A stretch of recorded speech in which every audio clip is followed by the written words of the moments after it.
we're recording. Okay, so I'm here with my buddy Andrew. We're reviewing Dropfleet Commander 2.0 rules. We're going to go over a bunch of the changes and just kind of a general overview of how a lot of stuff works. This is meant as like a primer for new players and or a update for old players of Dropfleet. Would you like to introduce yourself, Andrew? Yeah, I'm Andrew. You'll see me on the Discord. I usually go by Yep. I've been a PO uh, at Adepticon and some other US events uh, for a while here with a Dropfleet Commander. Yeah, and I'm Sky from the Gopher. I'm one of the owners of the store. I'm kind of like a ghost in the community at this point, but I do exist. I lurk everywhere. I've been running the U.S. convention booths for TT Combat for the last 2.5 years or something like that. Whatever. But I've been also dealing with this a lot. It's been a lot of fun, but we're finally getting new rules, so let's just jump into this here.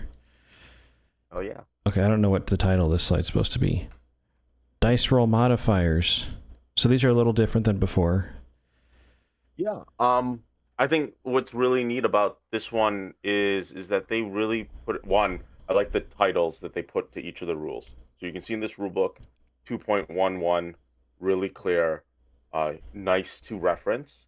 But with the dice roll modifiers, they really emphasize um, this word improve and reduce whenever they're modifying dice. And you'll see that in some of the rules that we go through. That's nice that they're consistent.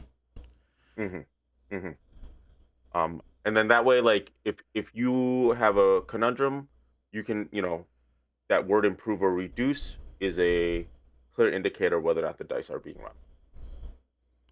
Yeah. And then distances are between the stems still, right? hmm So distances between the stem, veteran players will recognize that. Most everything in the game is going to be from the stem. What's going to be a little different from V1 to V2 is that idea of base contact and this idea that, or this rule that bases don't overlap in this edition. I see. I'll have some questions about that later. Sure. One thing to note is that like they do make a differentiation between ship bases, and then we don't have it here, but talking about tokens. Tokens don't actually, they have a space, but they're not considered a base. So it's something They're okay. for players to know.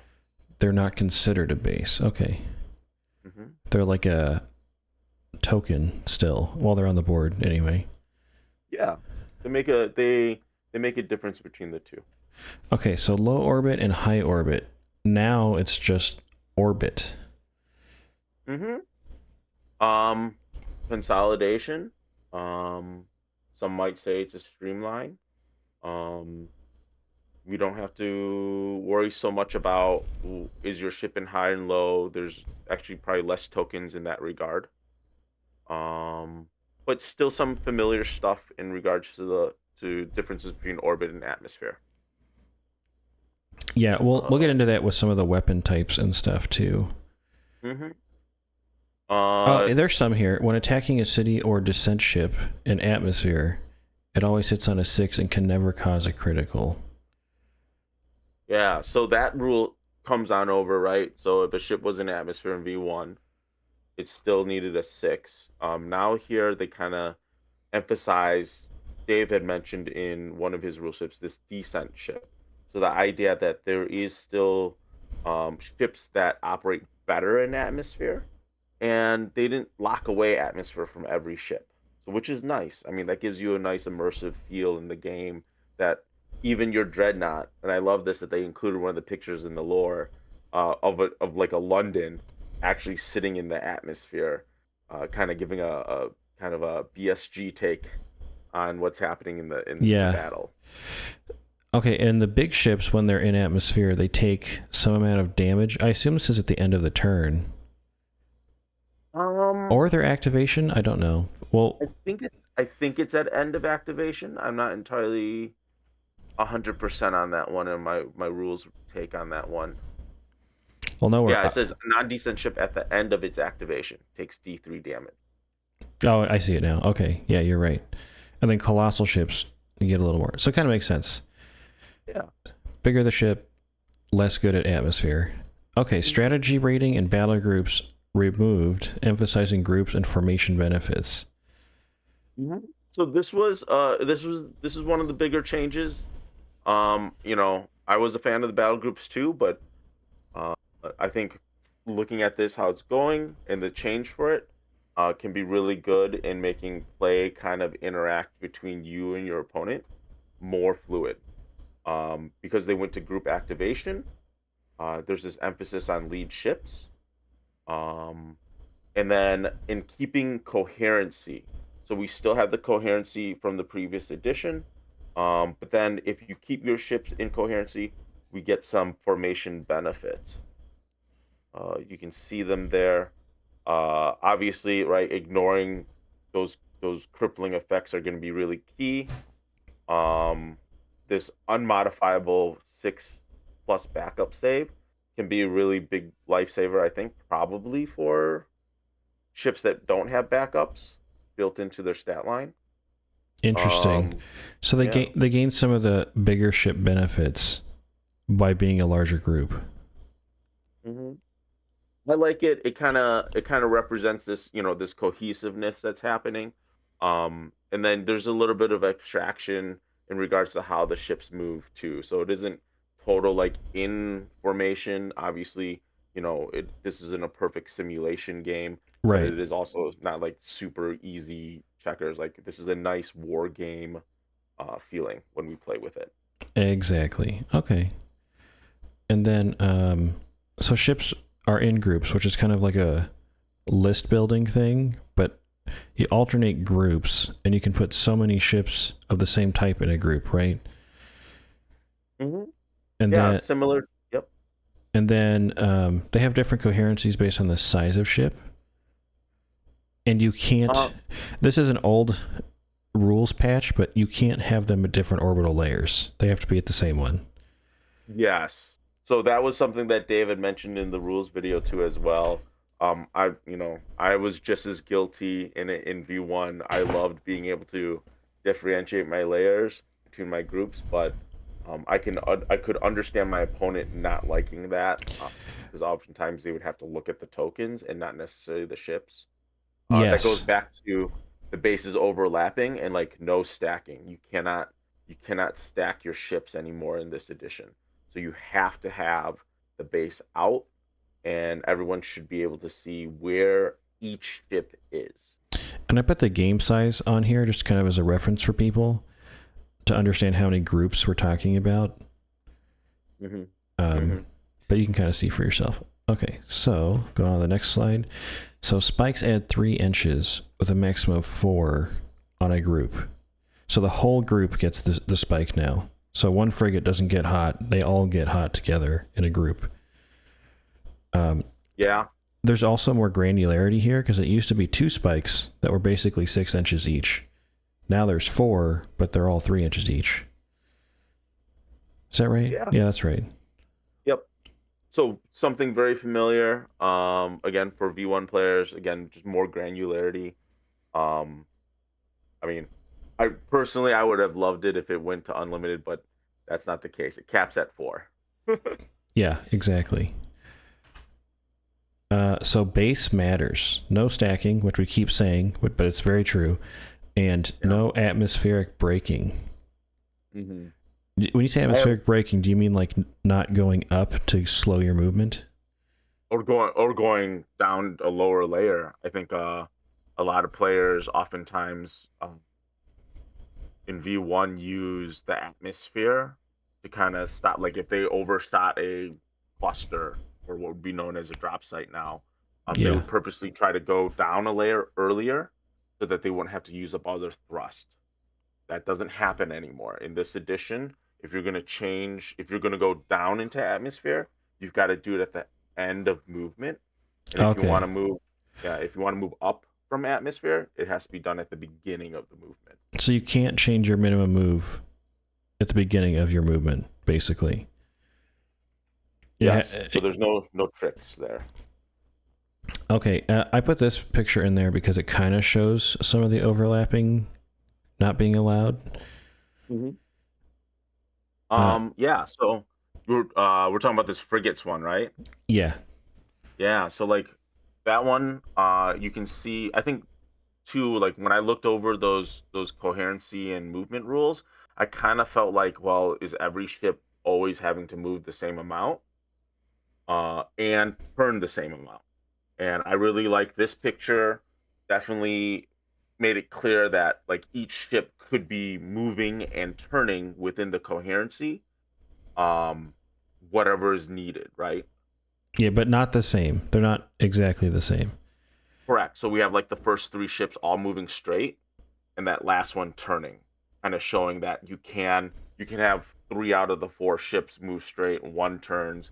Gives you that idea that obviously you can have all your ships turn a different way as long as you keep coherency after you move or Right. as you move. And this is kind of like the puzzle of they're doing this so they can keep coherency and get as far as they can around these other ships, which I assume is a target. These look like Type A to me, but Yeah. So yeah, totally. Definitely look like Type A. I don't know. Are they PHR ships as the enemy ones? I'm not sure. yeah, I think those are PHR. I don't know. They're definitely PHR. They're not Medeas.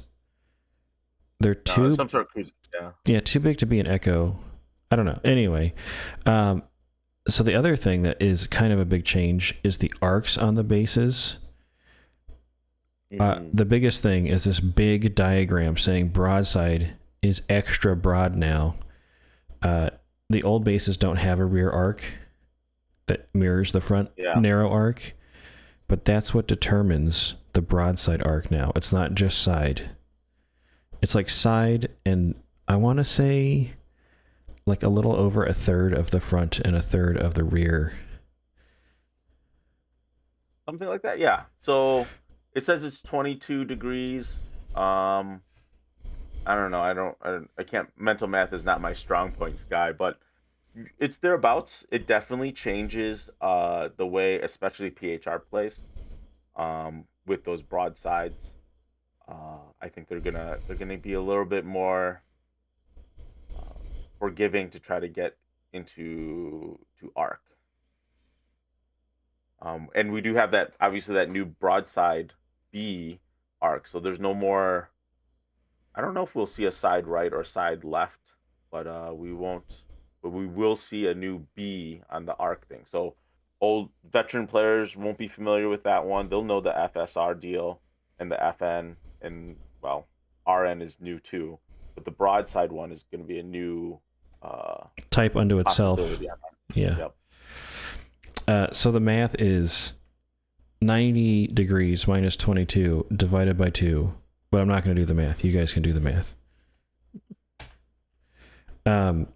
Okay, fleet building and tonnage point ratios. I actually find this really clever. Would you like to explain?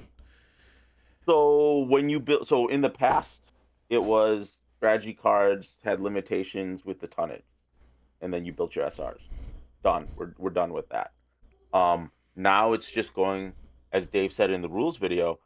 It's your fleet depends on your medium ships, right? So you just got to keep a track of your ratios. So a little bit of math, but not too tough, right? So basically, your medium ships have to be, what is it? Usually the bulk of your fleet. Uh, Heavies have to be the same amount of points as the medium, or cannot be more than the medium ships.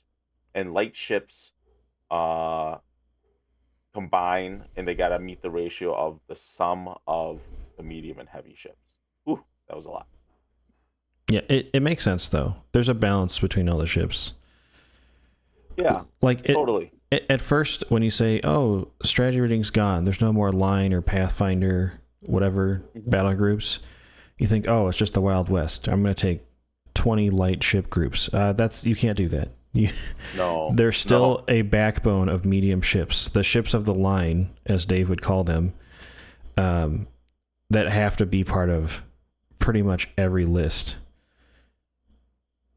what I like about this is that like you can, I mean, casual play, you can walk in and kind of whip up a list pretty fast without having to worry about, oh, did I meet the battle group requirements, or do I have to look it up or something like Yeah. that? Like now you're just doing some adding up math and just making sure numbers kind Or, of match and certain numbers don't go over others. or like when you're convinced you don't have enough drop and you're trying to like refinagle your battle groups, Oh, but now your SR is terrible because there's like 5 gates and 3 battle groups.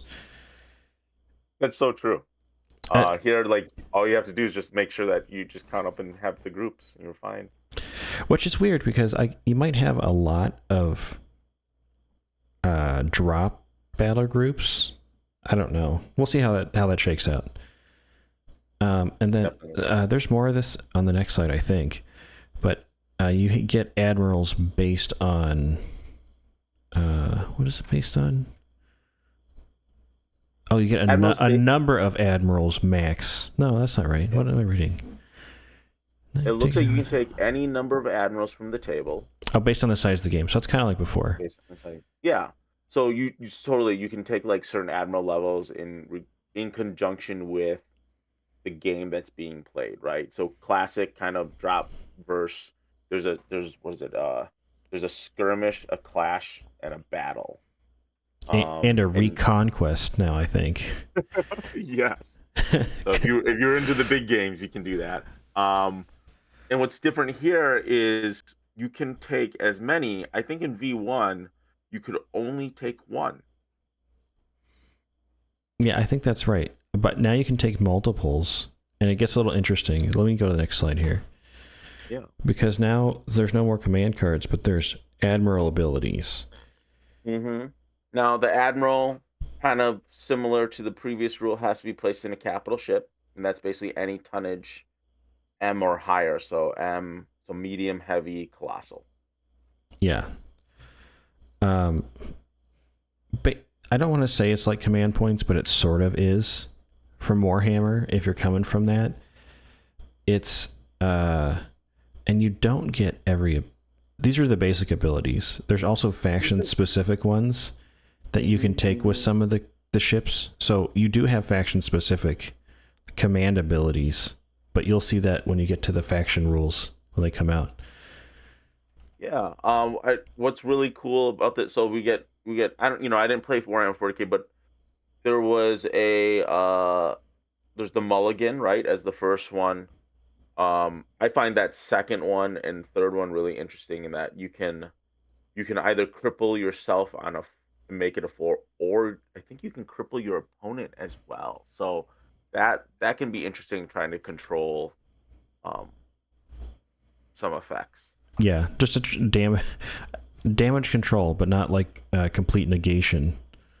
hmm hmm and then that last one on the bottom, making your fighters or bombers move up an additional 6 inches. This one's really interesting. No, I noticed that they don't add the word thrust to it, so it isn't adding to the thrust value of that launch. And we can talk about that later, but little thought there is that this one doesn't, it gives you extra movement, but doesn't actually modify your thrust. Yes. It also gets I feel like you would use this to get the fighters out for Aegis, which we might touch on later. I don't know. Let's see. Yeah. Okay, orders have changed. General quarters is the new standard order. That's the first thing everyone's going to notice or try to solve. Yeah. It looks like it's a work between the dreadnought rule. So the dreadnought rule from V1 was like, oh, a dreadnought on standard orders could fire 2 weapon systems. Right. So now it's up to half. Which, I mean, it's a cleaner rule, but still encompasses the idea. Totally agree. Um, What's the next one? Did you have a question on general quarters? Okay, and so the spike removal and spike gain seems the same. Everything is just doubled. Yeah, Because and a lot cleaner. So they say like, oh, at general quarters, you're removing the spikes at the beginning of activation. Oh, that's so much easier. Yeah. So that way, if like a ship maybe has, I think bloom is still a rule. Um, Obviously it doesn't get to remove the spikes from the bloom, right? There's no conundrum. So we can see like Yeah. the rules here are a little more crisper. No, I like. Yeah, I think all these look similar. Damage control, you can't launch assets. Which damage Yeah. control is different a little bit. Um, yeah, damage control is one where, right, we didn't have something to gain hull points back. It's also the only order that lets you move up to half. Yeah, this I is think all the it's other ones make you move fast. it's kind of like a buffed station keeping choice. Yeah. Um, Similar to that regard. And then also being able to attack with a single close action weapon. I think probably resistance players are gonna maybe use damage control a little more frequently because they're the faction with low power weapons unless they change something up in the fleet PDFs. Yeah. Okay, let's go on here. Well, hold on. Oh, go ahead. Max thrust. There's a couple changes I want to make sure people know. Max thrust doesn't allow a turn anymore, so that changes a lot of people's math. That's And then, fair, in my you know, opinion. weapons free does allow a turn, and then course change is not as fluid as change course. So you can't just turn at any point in the movement. You turn at the beginning and you turn at the end. Just so it's not confusing, course change is the new one, and change course is the old rules one. Just for terminology's sake, but Yes. that like I know what you were referencing, but I was like, hold on, okay, this says course change. It took me a little when I looked at it first. I was like, I think they say change course all the time. And I did compare, like they did switch the words around, and then obviously, like this is also like a merge of like station keep Oh yeah, and change course. they could have changed silent running to running silent. They could have just messed with us so much. Definitely. Thrust max is kind of weird though. Anyway, let's go on. Okay, so saves based on damage type and amount of hits instead of total damage. Mm-hmm. So now we have, right? We make the save, kind of like was it in Drop Zone V1 where it was passive saves were made on hits and not damage? Yes, that was kind of only a Sheltari thing, but yes, you could grant passive saves with some command cards, but yeah, so it's against the hit and not the damage. so you can basically block packets, or you could block packets of damage, right? Pretty much, right? So if a ship has a 3-up, right, it hits, but it has damage 3, you're not rolling 3 dice. You're rolling 1. And then if you successfully make that save, you've essentially blocked that 3 damage. Right. And what's cool now is there's different save types. The main ones being against energy weapons and then against kinetic weapons, which you'll see on the weapons, so they're associated to the saves that they get taken against. We've got this. Go for it. Okay, so core weapon, we'll touch on that after that. But the cool thing is that they use these to kind of differentiate the factions a little more. So you'll notice that like PHR doesn't seem like the tank against everything. They're the tank against certain things, and UCM has like a different kind of toughness against a different type of thing. That's what I'm hoping to see. Yep. Yeah, or at least it seems like that's what their stat lines are trying to say. Through the different save types. Anyway, yes. Go on about core weapons saves. So yeah, core weapons brings in this backup save too as well. It's kind of funny because I think I saw on some of the stat lines, maybe it was a little blurred. It's labeled as BS, so kind of funny. Um, but yeah, like core weapons seem like they are. I don't know. Is it kind of like the overwhelmingly powerful weapon? Uh, Is how I would describe it. it reminds me of the particle weapons, where like it auto crits, but then you have to take like a shield save against it. Hmm. Um, it's the last ditch save. I'm trying to. Okay, Totally. so there's a lot of game systems outside of Dropfleet where you could make parallels. Like in Warhammer Fantasy, there's like a ward save for your characters. In Yeah. 40k, there's like a armor save, and then there's a feel no pain where you're trying to ignore the damage that you would take, so to speak. Um, it's it's just another layer, and it seems like that the backup saves are more for larger groups of ships or larger ships in general. So it's kind of like an added toughness layer to the big capital ships you'll notice in the stat lines. So like, yes, you can punch a dreadnought in the face a million times, but they're going to have like a little bit of extra backup systems to kind of negate the damage to their overall structure. It kind of makes sense. It also helps people keep the bigger ships in the game. At least it seems like the intention. Definitely. I think it gives a lot more feel to that sci-fi too, because there's always like, right, you have classic big lasers, and nowadays we have like the mass drivers and uh, those types of weapons that kind of give that feel to a little more hard science sci-fi type feel.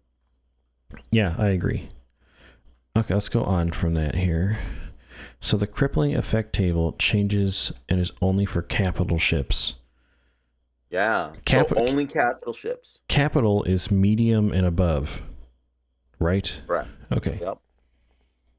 And this table is off of a 2d6 instead of a d6 as like the old one. Yeah, we're going BattleTech now. But familiar, very familiar effects, right? So energy surge gains a spike. That structural damage is just another point. Fire's still back, and then we have all the systems, different systems being offline. Orbital decay has been separated out from them too as well, so it isn't as frightening, I think, in this edition, which is nice. To suddenly, know that, or suddenly be aware that your ship may just sink into atmosphere and just explode. That doesn't occur anymore. Orbital decay tokens prevent the ship from moving. Why does it say this effect is repaired on a roll of 5 up instead of... Oh, is everything repaired on a 4 up? But everything in this edition is repairable on a 4 up that I'm aware of. And then orbital decay calls out an exception that it's 5 up. Yep. Okay, I was like, at first I'm like, what is the context of what they're saying there? I'm confused. At first I thought the orbital decay token somehow affected your ability to fix it. And don't forget, if you're stuck in atmosphere and you're not supposed to be there, you're getting like D3 damage a turn or something.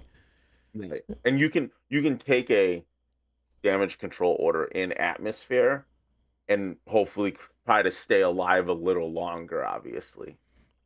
Yeah. What's funny is it's going to be your own D3s versus your own D3s to repair.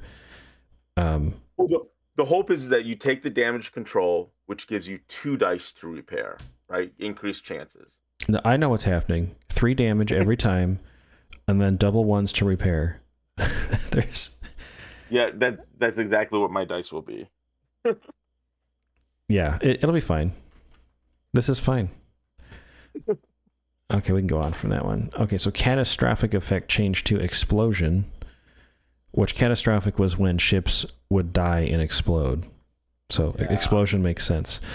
And the range is based on tonnage and damage inflicted.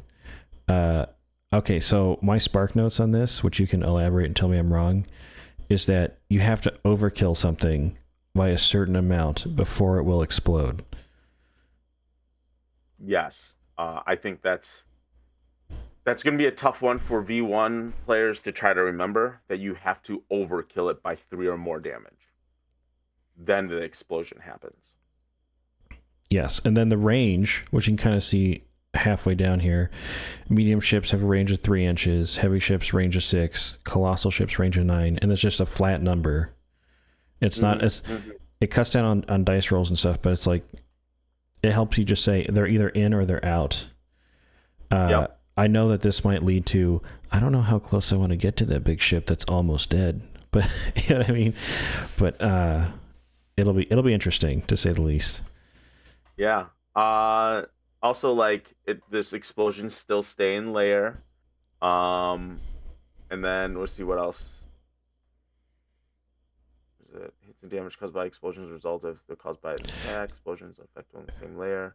Oh, and then usually they're like explosions hitting the fighters and bombers as well. I think, did we get a copy of the table of the explosion in here? I don't remember. I don't think we did. Okay. I did not put one in here. But they're pretty much the same as what they were in V1. Just a slightly change, right, for the results, but pretty much like there's a shredding, so damage, kinetic, there's damage that's energy and all that. Yeah, it's just a I want to say gradient. That's a too complicated a word. It's just a scale of more damage that's harder to save on the table. It's much. It's very like before. And it hits space stations. So it's very clear and explicit that space stations are ships, just like companies are people. I don't know if a space station is going to be exactly a ship in this edition, but they definitely make sure that in the rules, like if a space station is to be affected, I feel like that they've made sure as best as they can that they say so. Well, it's a lot more like a ship in the rules anyway. Because there was some weird stuff where like, is the critical location still there even if the space station's not? Like there were some weird scenarios we kind of had to patch up before. Okay, so clusters and sectors are removed, but drop sites and features are added. So, and to be clear, a space station is still called a drop site. It's just a special one. Yeah. So they got rid of the whole clusters and sectors, and then everything's drop sites. The big difference here is that when you're measuring to a drop site now, you're measuring to the center of it. You're no longer measuring to in V1, you don't measure to the sector. You used to measure to the sector. Not anymore. It's all cleaned up to be to the center of the drop site. Yeah, and I need to reread these parts, so you'll have to hold my hand through the sector stuff. I kind of have a grasp of it, but I'm not like TO certified on the new way it works yet. Ask away. You want to? Well, I'll go over the table on the left. Or go ahead. Go ahead. So everything's a battalion. Right. So everything's a battalion. There's no more armor, no more infantry, no more defense batteries. All battalions. And what happens is you check to see after this is as a ship activates, right? So a ship has activated, it has attacked. Now, as long as the order allowed it to launch, it can launch. So bulk landers, classic one, right? Still 6-inch range. And then each bulk lander gets you battalion. Bulk landers, however, if there's enemy battalions, you need 2 to place 1. Drop ships. Now, is that 2 to place 1 and then 1 more for every additional bulk lander, or is it like a straight 2-to-1 ratio? I interpret it as a straight 2-to-1 each time. Okay, so if you had 4 bulk lander and there was already enemy there, you would drop 2. Right. Okay. Yep. Classic drop ships. Those they emphasize here, right? Still 3 inches, but it's got to be on the same orbital layer. And then we got 2 new ones. So boarding pods. This is going to be exciting for some people, right? These let you board other ships in the same layer. And then drop pods specifically go to cities. Kind of those are, if you think of a city, that's a drop site that's similar to what clusters were in version 1. So cities, battalions can go to cities too, right? Yeah. So like a city is just another type of cluster. drop site. Drop site. Drop site. Yeah, drop site, not a cluster. I understand. Okay, and then the clusters still have features though, right? Yeah. So the sectors have transformed into what we call now features. Most of the cities or even the stations now, I've taken a look at some of the maps, can have these features deploy or the features starting with them.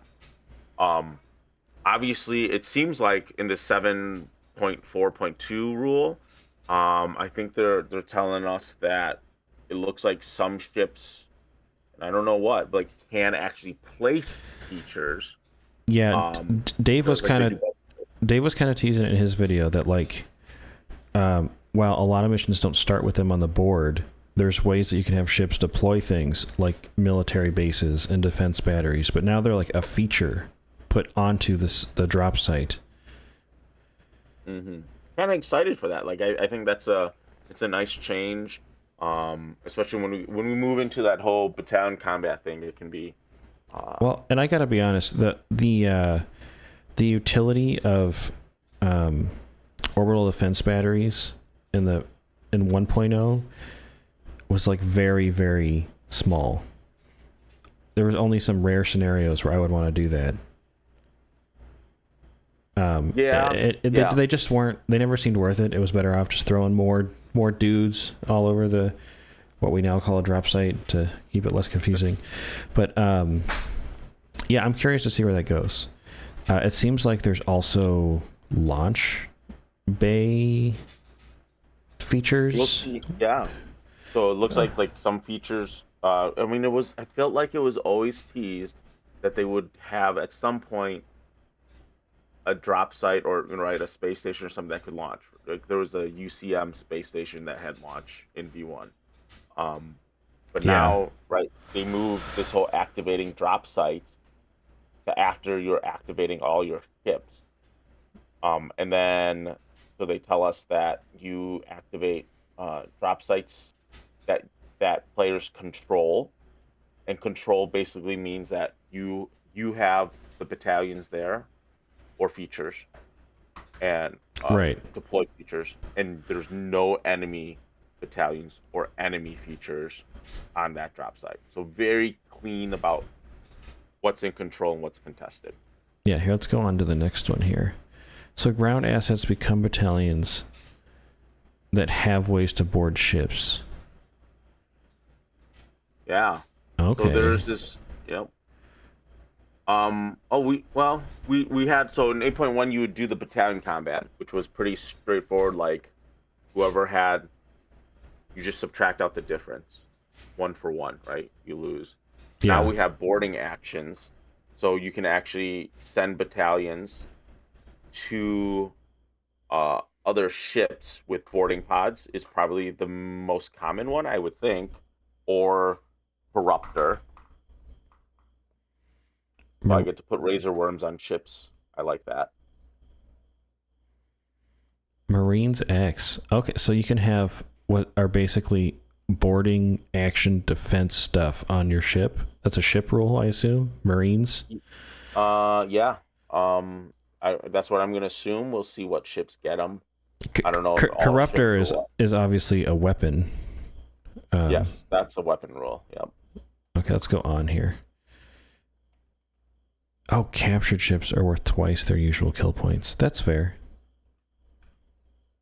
Yeah, I see how that plays out. I don't know what the scenarios are, but I don't know why, but that's just like a one in the hands worth two in the bush rule to me. But okay, so fighters, bombers, torpedoes stay on the table, which we kind of mentioned. Yep. So right now we have fighters move. Each player, right, whoever has initiative moves their fighters first. Then the other player moves their fighters.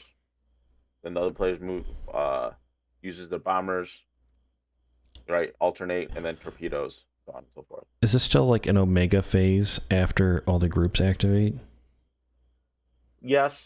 I think if I understand what you're saying, um, yes. So it's after all the ships is activated Okay. that they do this. This is kind of like reminiscence of the launch asset phase in V1.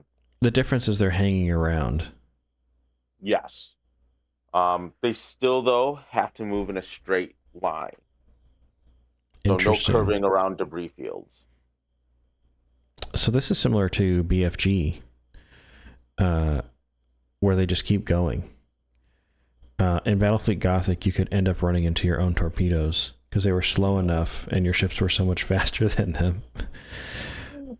I never played BFG, but that does not sound good.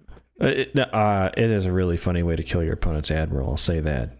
But anyway, the wings are something. So you eventually, I think the idea is that you can build up your wings to a particular size. I think ideally 7, but where it gets really good is if you have 7 or more in bombers, because that becomes a really good attacking asset. Is it in this paragraph? I don't think. No, it's not in this paragraph, but I believe there's a rule that says for every bomber or every asset above 6, your opponent rolls 1 fewer die. That's interesting. Yeah. So if I have like a wing of 12, so 7, 8, 9, 10, 11, 12, that means 6 dice or 6 successful attacks don't get any kinetic or energy saves. That's pretty good. I mean, it sounds good. We'll see how it goes. And then what do the fighters do now? They still can intercept other fighters. You can intercept bombers. Obviously, if you have more fighters than the bombers, then it's easier to remove them. If you're at equal or less, the fighters are equal or less than the bombers, then it's kind of like V1, where it's kind of like you need a 5 up to remove the Gotcha. bombers. And then okay, let's just go on. Let's see. Okay, debris field modify spikes and signature rather than scan. That's way easier because it's super confusing the other way. I totally agree. I think I don't. Yeah, I don't even want to talk about the old way. So planetary rings. Now there's not an argument of whether it's in low or high orbit. Yep. It's an orbit. Definitely removes assets now too. Yes. Don't fly through the ring. Do not have any fighters or bombers go through or torpedoes go through a planetary ring. They will. It's kind of cinematic in a way that like you want to pop through the ring and then just throw out a bunch of bombers. And then micrometer cloud and debris field. At least those words are more distinct. Yes, between light and dense. Micrometer, right, ignores the spikes but still keeps the base sig. It's similar to V1, but different enough where it's a good change. Yeah, it's interesting. Okay, we can go on from that one. That's not too crazy. Drop sites, clusters and sectors are removed. All right, so drop sites and features. So we have stats for space stations and cities here. Yeah. Obviously we still have small, medium, large for both stations and now cities, right? They're not clusters. Scan, very clear. It's all 6. What's interesting now is the cities have a signature, even though they're all 0. It's good to know that they specifically have a 0 sig. And then they all have really big hulls. I think they combined kind of like the sector hulls into these bigger ones. Um, so obviously you can destroy them probably through bombardment and other means too as well. Yeah, their save's very bad. To be fair. True. Yeah, I mean, it's pretty straightforward. Yeah. Let's go. The features though will modify the saves. So something to know as people play is whatever features are on there can modify the drop. I wouldn't say modify. They exchange. So if a feature provides a particular save, they can make it better. So like if a feature has like a 3+ energy save, You well can then you can grant that to the city by putting it there. yes. Okay. Clusters. Okay, so this is more controlling and contesting. I'll let you go over this, Mr. T.O. Yeah. Obviously, we talked about control and contest before. We said that you control it if there's no enemy battalions. What's really key here, though, is that it includes features. So I think they're going to start including that this deployed feature part, having a deployed feature there will count as controlling it if there's no enemy battalions there. They also talk about a drop site being leveled, right, and ruined. So I think they have a little bit of havoc going on, talking about uh, the state of the number of hull it has left. Yeah.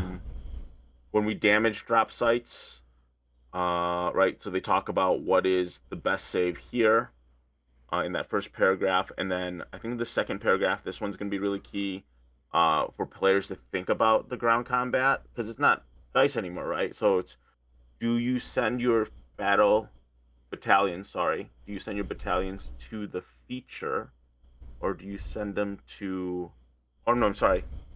I'm getting a little ahead of myself.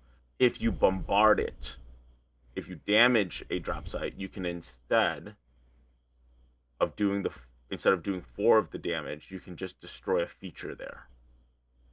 Right. So That's going to be you can negate that armor save buff from the military outpost if by you destroying it. Yeah, if you can inflict 4 in one attack. and then in another group activation, a bombardment ship can come clean up easier. Totally. And then every time it takes damage, for every hull point it takes, both players remove a battalion. Just very direct. Yep. Very intuitive. I think, like, obviously, if you're going to be bombarding a place that you don't control, I think that's one of the targets when they talk about firing. You can actually bombard a drop site that you don't control. Yeah, and I like how it works. You just lose however much damage is how many battalions from both sides. Right? Is it both sides? Yeah, because the drop site loses a hull point too, right? Yeah, so the drop site loses the hull point. Each player removes that many battalions from the drop site. So friendly fire is a little unavoidable. If a drop site is okay. I'll make linked games if you ever do that one really interesting, I suppose. Yeah, and then if has 0 hull points left on the drop site, all battalions get removed. I like this. It's a lot cleaner. V1, it wasn't very clear. Like, is the cluster supposed to be? Is the drop site supposed to be removed or not? Here, they strictly say, like, if it's at 0, it's destroyed. This is what happens all the time. Yep, clear, straightforward. I feel like they should. That's not quite ruined. That's like super ruined now, but I feel like that status is going to need a word later. Leveled. They call it leveled. When you're destroyed, you've leveled it. Leveled? Where did they say the? It's 1, 2, 3rd paragraph on your left. Oh, okay. Yeah, that's good. Leveled. I'm a dingus. I feel like they should have mentioned ruined before leveled, but that's just my opinion. Maybe something British English. Yeah. Okay, so military outpost. We're on the next slide. Is Yep. 3-up energy save, same kinetic save. It also has a gun with escape velocity that looks extremely familiar to us, I'm sure. What's really interesting, it's got close action now. Ooh, that's fun. But Yeah. there's not point defense like before, right? There's something else. No, no. So right, so this one becomes a kinetic weapon. Hits on 2s, but obviously if you're like it's fixed at the scan of 6, so if you're within 6 inches of it, that can punch you pretty hard if you fail your saves. Yeah, don't float above it. You'll be fine. Orbital defense gun. It has like the reverse save of the military outpost. And then it also has a little burn through gun, which burn through is different. Yeah. You can explain that real quick if you want. Burn through is basically the way I would describe it. It's scald without the scan. Yes. Your save is worse. Yes, your save is worse by that much, by that number, for every critical hit you have. Okay, and then let's see, comm station. So these are the fancy ones. I like the change on this one.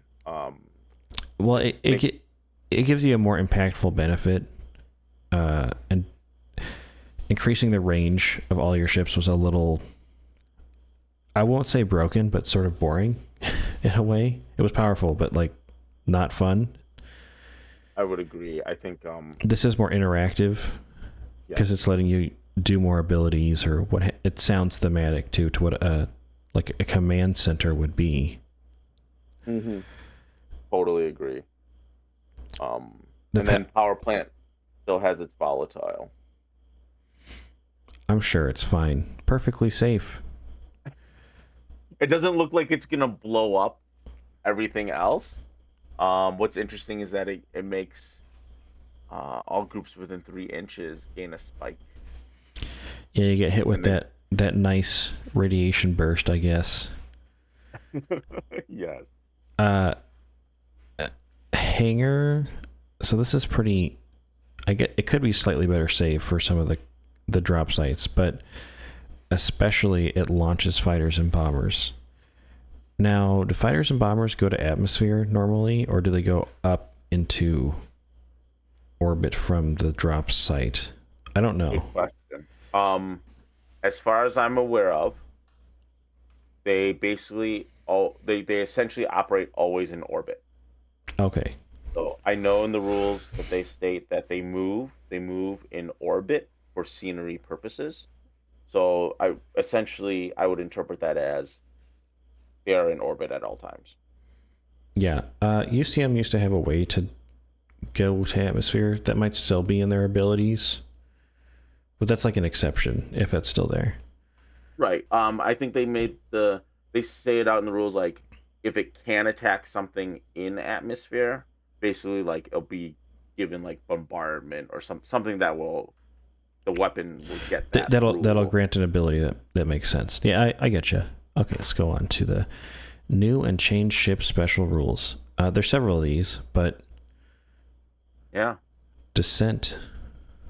That's the new atmospheric. I kind of like that one because then they're not saying atmospheric ships in atmosphere. That just to me rolls off the tongue bad.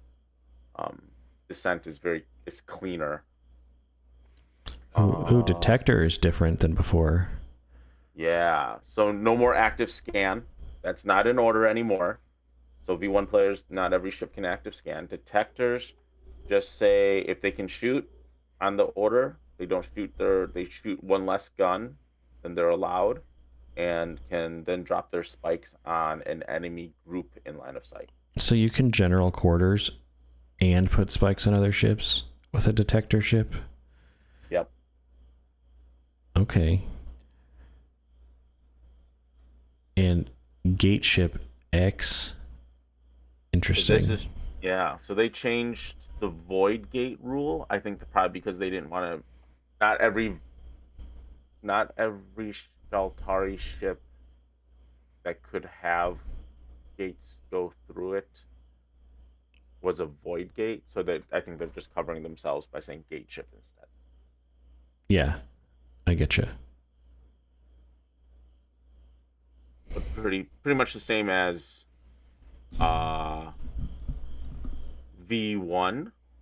Do note that if you're a Sheltari player, it looks like that you can max thrust your gate and have your drop come through them. So I don't know if that was a change. I can't. I'm not a main Sheltari player, but I noticed this when I was reading through it that you could max thrust with void gates and still have drop or launch through them. Yeah, I think there was a rule amendment to that at some point. Maybe not. I always thought that was too cheesy. Okay, going I on. wonder, yeah, I wonder if in this edition maybe they thought that that was the balance point. I don't know. I'm gonna have to play more Sheltari and figure out whether or not it's um if it was Oh boy, here we checked go. out. Payload S/L-X.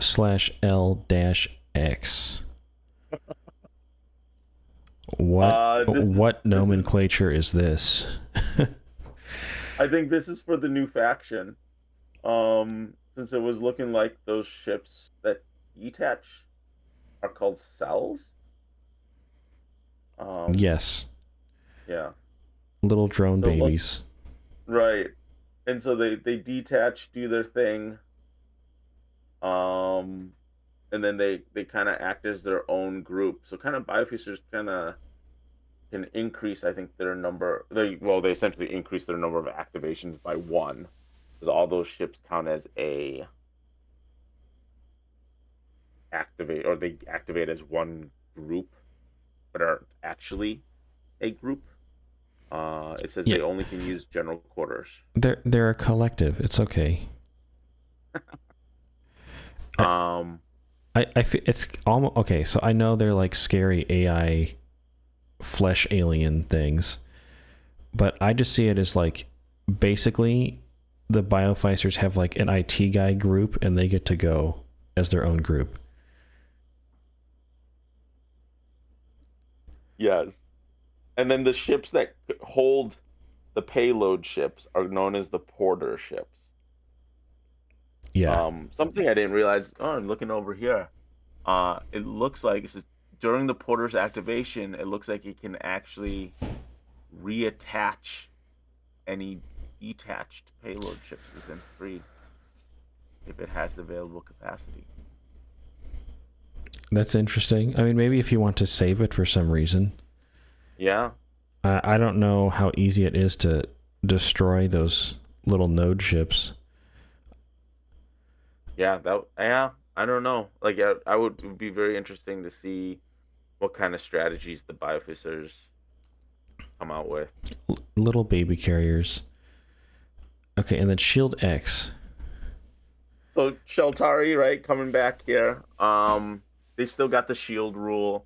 Uh, Obviously, I think a lot of players will read this rule and they'll say, okay, the shield save replaces the energy in the kinetic save.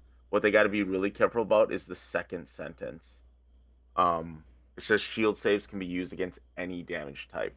So I think by that interpretation, yes, you can use a shield save against the core damage attack. Which is very good, generally speaking. Yes. Um, And then obviously now you just get spikes. So there isn't like this double. There's no more double signature sitting on Sheltari ships.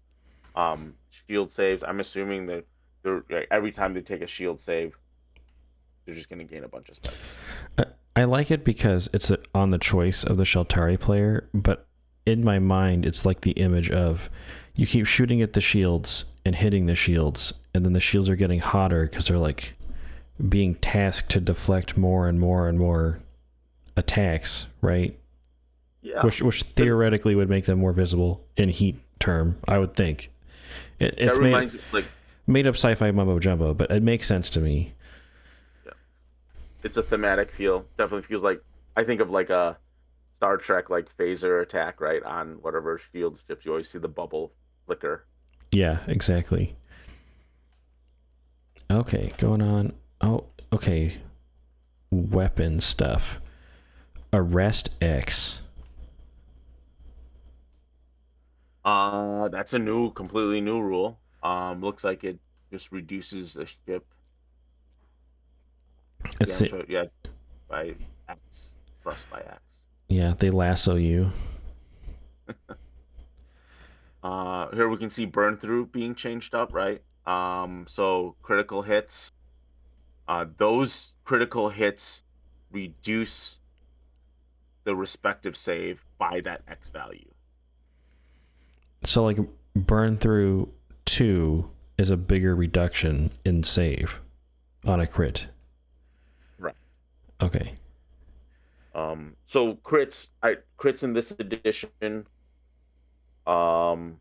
didn't always, like, it crits in V1 would trigger basically a damage that couldn't be saved. Is it still when you roll 2 higher than what you need? It is. Okay. So that's the same. All right. Yep, that's the same. Just not the damage. Close action still within scan, but they do stipulate that it has to be on the same orbital layer. So can you So I know in the close action in atmosphere? I would believe so. I believe you still can, but I mean, obviously, you're still fixed at 6s. Yeah, unless you have some exception. I'm assuming Corvettes have something, but Air to air is still there for most of the Corvettes. So that one, I think, allows you to hit ignoring atmosphere rules. Corruptor X is fun. I like it because it's just like in Drop Zone, sort of. So I'm just thinking of inserting the worms into spaceships. So excited for my Herokus to do this. Yeah, it's going to be a good time. Crippling X. Similar rule. Oh, but from V1. But it's a specific crippling effect. It's not a you roll on the table again. It'll be like crippling weapons offline or something. I don't remember what the things are. Yeah, so like usually it'll probably say what type of crippling effect it is. Otherwise, you roll. Yeah, which I like that better because it helps differentiate weapons without making it just insanely overpowered on like a random spiked dice roll on the table. Yeah. Oh, if you roll this, my dreadnought automatically dies. That's no fun. Yeah, I've had that happen. Yeah. Okay, bombardment. I think this is a fun and interesting change. Yeah, I think it's going to be really interesting, and it's a change from V1. V1 was, I think it got locked in too hard, and here it's great. You can actually fire at obviously cities, but ships in atmosphere as well. Yes, and then you get the bonus. And your penalties are different than usual. And so, you get, as a Scourge player, I think the Charybdis is going to be a great ship to bring. You're definitely going to field those a lot more. Well, and the way the stats are is that basically your lock value is not super great on bombardment weapons. It's usually like 4s or 5s. Yeah. But you're getting the buff against actual bombardment targets on the surface. And then against ships in atmosphere, like a lot of the times you're hitting on 4s with most bombardment ships, and that's still extremely good. Focused. Focus is the next one. Changes what you can target, right? Obviously, instead of a group, a focus weapon targets an enemy ship. And then a drop set containing no friendly battalions. that'll be interesting. I don't know how easy it will be to try to snipe out ships in this edition. I don't know how valuable it'll be to snipe out specific ships in an edition, and if the groups are all like ships. Agreed. Yeah, I don't know. Maybe it's also like I could see this as a way to keep certain other weapons in check too as well. From just over damaging through the whole group or something. Yeah, totally. Each weapon's critical. Critical here is similar to Interesting. drop zone, right? So it then increases it by whatever that X value is, or is it increase or changes? Increases the damage of Increase. And escape velocity makes a lot of sense. Yeah, so the main unintuitive thing in V1 was like, why can't my escape velocity weapon target something in the atmosphere? And it just felt really weird. I think now they kind of immersed it a lot better, so you can hit something in atmosphere. Yes, Obviously, it's and it with treat some modification. and I like how it mirrors the system of non-descent ships are easier to hit, just like it explained as you're shooting at non-descent ships from orbit that are stuck in atmosphere. Yeah. Oh man, there's so many. Sustained fire. That one's a new one. So yeah, if it attacks the same group, it doubles the attack value the next time it attacks the group. I'm gonna call this rule finish the job. Like, you didn't get them all the first time, so I'll give you And a now bonus. you know where they are, right? Like, Yeah, I'll give you a bonus if you do it again. If you finish the job this time.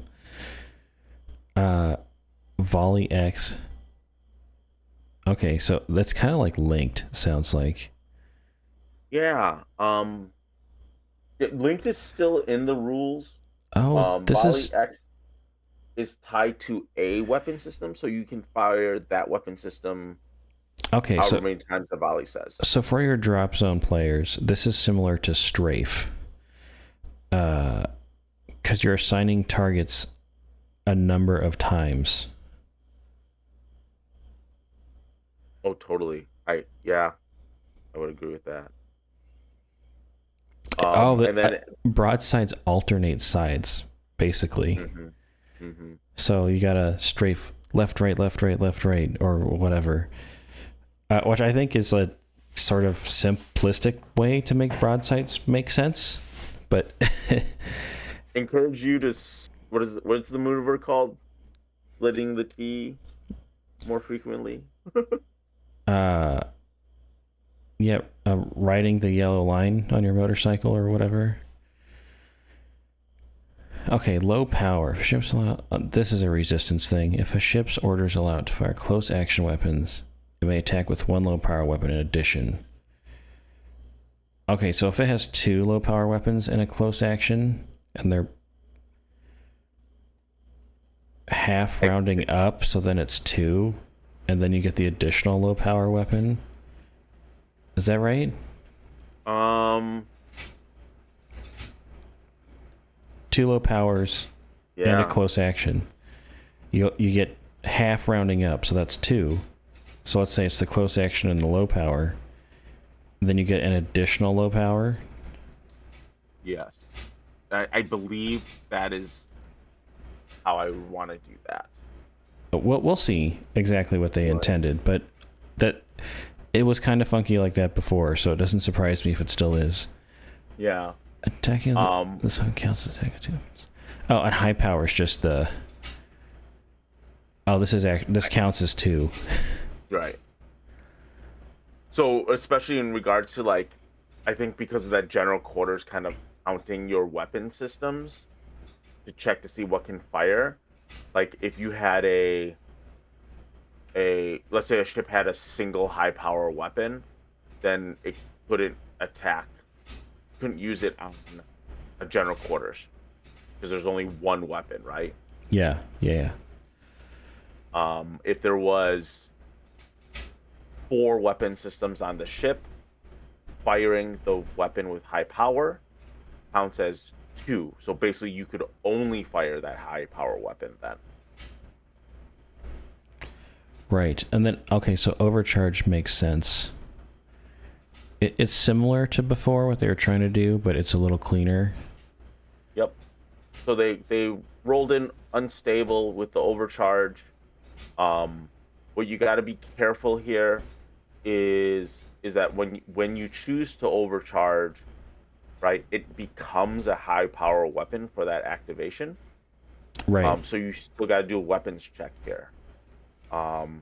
Give an example of if there's a ship with like overcharge as its weapon special rule, and that's all it has, then the only way it could actually overcharge is if it weapons freed. Right. And then penetrator is like, this is like particle, right? It goes straight to core damage. Yes. But then you still get backup saves for this.